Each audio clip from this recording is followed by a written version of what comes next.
Bakit nga ba mahalaga ang wika sa sarili? Ang wika ay isa sa mga mahalagang aspeto ng kultura ng isang bansa. Ang wika ay parte ng ating pang-araw-araw na buhay. Ginagamit natin ito upang magkaintindihan sa iba, ngunit hindi pa dito ang kahalagahan ng wika sa ating sarili at sa lipunan. Mahalaga ang wika sa sarili at lipunan dahil hindi lamang ito verbal at di-verbal.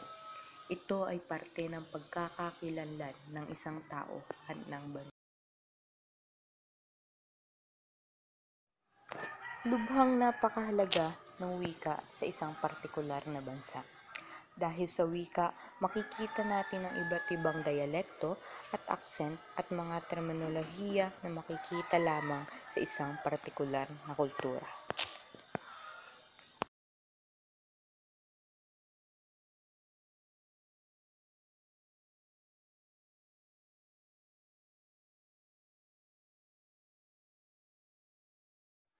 Ang wikang Filipino o ang pambansang wika ng Pilipinas, ibig sabihin ito ang inaasahang wikang magbubuklod tungo sa pagkakaisa ng mga Filipino. Bukod dito, ito ay nakasaad sa ating saligang batas. Sa makatuwid, ito ay sumisimbolo sa pagkakaisa at identidad ng mga Pilipinong naninirahan sa Pilipinas. Sa elementarya, pinakikilala ang mother tongue, kung ano ang inang wika ng mga bata sa isang lugar. Ang paggamit niyon ay kailangang mahubog muna sa kanila. Kapag nahubog na iyon, tsaka lamang ipapakilala ang wikang Filipino at Ingles. Ibig sabihin, foundational ang pag-aaral ng inang wika para mabilis na matutunan ng mga bata sa elementarya ang sa high school naman, integrasyon na ito ang wika at panitikan. Inaasahan nito na magagamit ang wika bilang instrumento sa pagkatuto ng mga piyesang literatura gaya ng maikling kwento, nobela, tula at iba pa.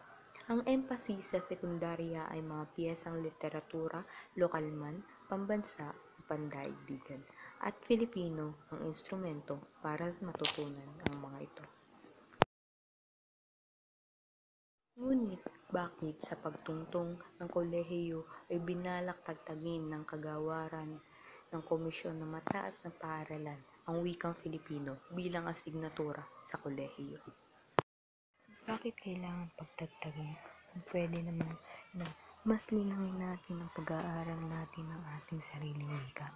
Wika ay pakamahalin, linangin at pakahalagahan dahil ito ang nagpapangat sa ating bayan bilang isang huwarang Pilipino at maging isang mabuting mamamayan na nakatira dito sa ating bansang tinutubuan na ang Pilipinas.